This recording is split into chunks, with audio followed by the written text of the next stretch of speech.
алдар нэр ашиг хонжоог ашиглан хүний бодлыг хянаж хүмүүстэн хоёр зүйлийг л бодогдуулдаг. Тэд алдар нэр ашиг хонжооны төлөө тэмцэж, үүний төлөө зовлон бэрхшээл туулж, үүний төлөө доромжлолыг төвчиж, хүнд ачаа өгч. Алдар нэр ашиг хонжооны төлөө байгаа бүхнээ золиослдог. Алдар нэр ашиг хонжооны төлөө ямарч дүгнэлт шийдвэр гарганаа. Маягаар сатан хүмүүст үл үзэгдэх гав дөнгө зүйлсээ ингэж дөнгөлсөн хүмүүс молтрох чадалж эр зөргч байдаггүй. Хүмүүс өөрийн мэдэлгүйгээр энэ гав дөнгөийг зүүж хүндрэлтэйгээр урагшаа арай ядан санчилдаг. Энэхүү алдар нэр ашиг хонжооны төлөө хүн төрлөختөн бурхнаас холдож түүнээс сурваж улам хормоо болдог.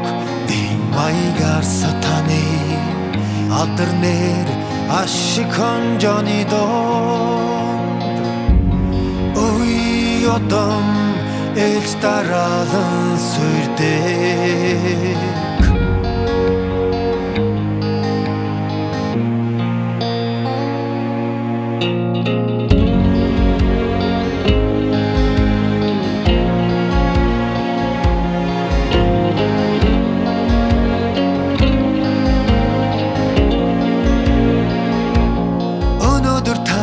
Сатаны өдгүй муу сэтлийг нэвт харж чадахгүй байж магад. Учир нь алдар нэр ашиг хонжоогүйгээр амьдрал утгагүй гэж та нар боддог. Хэрвээ хүмүүс алдар нэр ашиг хонжоог ардаа орхих юм бол өмнөх замаа харж чадхабаж өөрсдийн зорилгыг